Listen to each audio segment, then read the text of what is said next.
Once we've collected the Step 6 learning assessments, or CATs as we like to call them, where we're trying to keep an eye on how students are doing on the bottleneck and the mental moves, how do we process the results? Teachers often have no idea how to make sense of their assessments. They ask questions like, I have 200 pre and post tests. What do I do with them? And their colleagues don't want to have time to read those assessments. So while it's important to collect them, they're really not worth very much until you've processed them and made some synopsis of the results. I'm Joan Middendorf from Indiana University. Today I'm going to talk about several basic approaches to analyzing the evidence. Emergent approach, a comparison with a model answer approach, and quantitative analyses. And if you want more sophisticated ideas, I recommend Susski's Assessing Student Learning.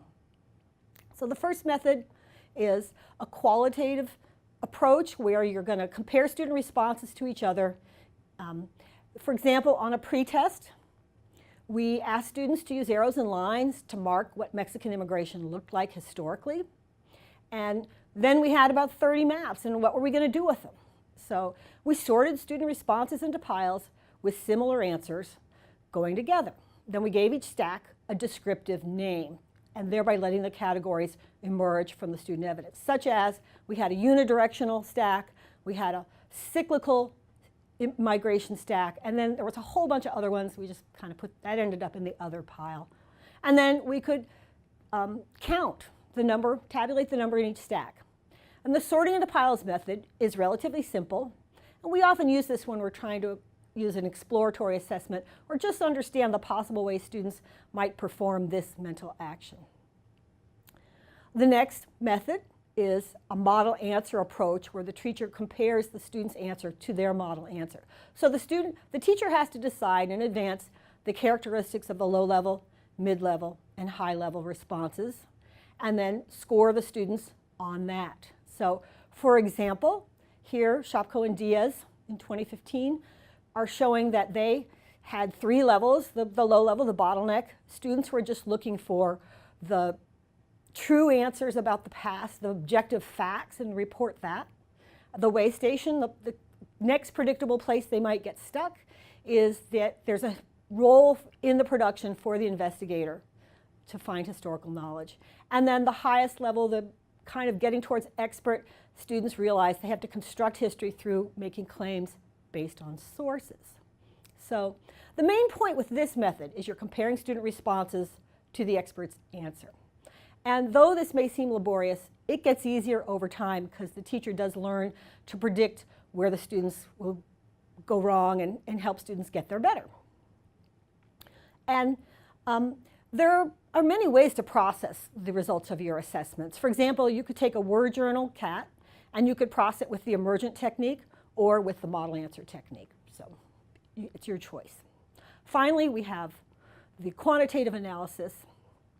And I'm just talking about really simple quantitative analyses here. You could take a focus listing with simple counts of the data. So for example, students might have 5 items on average for a pretest and hopefully more on the post-test, like 10.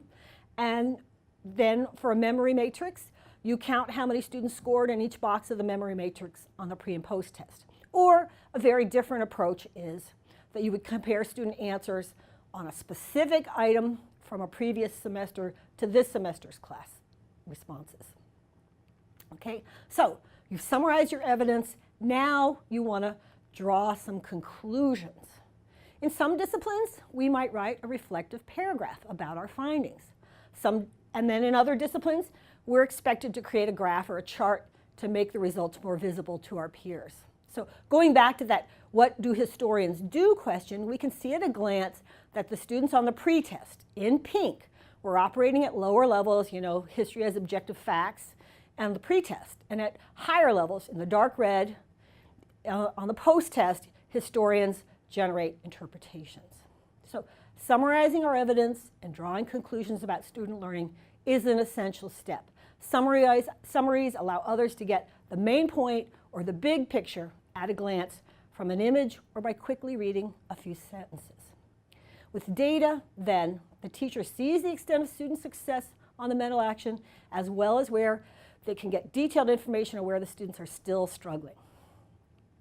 So you could stop the video now, but if you're working in one of our Bottleneck communities, the next 4 slides, these final 4 slides I'm going to show you, will tell you what you want to report about for your assessments. And you're going to put on slide 1, what was the bottleneck and what CAT did you use? On slide 2, you're going to put just your pre-test scores, your post-test scores. Slide 3, what did you learn? What was the most important thing you learned from that, from your pre and post-test? And then finally, what went well? What would you change going forward? Okay, so thanks. You can learn more about making sense of student learning assessments in our book, Overcoming Student Learning Bottlenecks, or at Xavier University podcast, our website, our listserv, our YouTube channel. We welcome you to join in the work. Happy decoding.